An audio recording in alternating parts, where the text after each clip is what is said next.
नमस्कार. आज मी उपवासाला छान असे कुरकुरीत भज्जे बनवणार आहे. हे तुम्ही झटपट बनवू शकता कोणतीही पूर्वतयारी न करता. तर इथे बघा, एक बटाटा घेतला आहे, स्वच्छ धुवून त्याचं साल काढून घेत आहे. साल काढून घ्या. आणि इकडे साबुदाणा म्हणजे अर्धी वाटी साबुदाणा आपण भाजून घेत आहे. साबुदाणा छान कुरकुरीत भाजायचा खमंग होईपर्यंत. आणि हा बटाटा किसून घ्यायचा.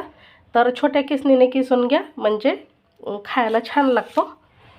लगेच किसणं झाल्याच्या नंतर पाण्यामध्ये टाका, म्हणजे हा बटाट्याचा किस काळा पडणार नाही.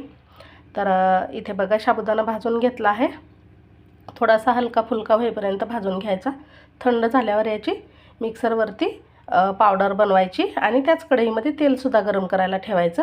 आता या साबुदाण्याची पावडर बनवून घेते. आणि हा जो बटाट्याचा किस आहे तो छान 2-3 वेळा पाण्याने धुवून त्यामधलं सर्व पाणी काढून एका मोठ्या भांड्यामध्ये घेते.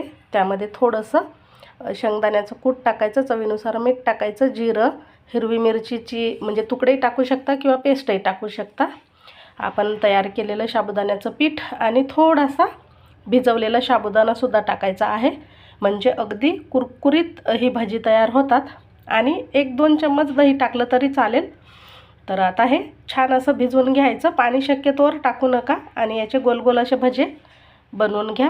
खमंग होईपर्यंत तळून घ्यायचे. मध्यम आचेवर तळा, म्हणजे आतपर्यंत छान कुरकुरीत होतात आणि व्यवस्थित तळल्या जातात सर्व बाजूने.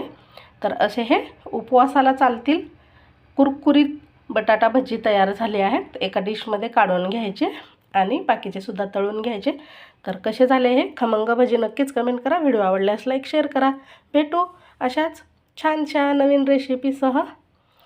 2 मिरच्यासुद्धा तळून घेते यासोबत, म्हणजे खायला छान लागतील या भजीसोबत.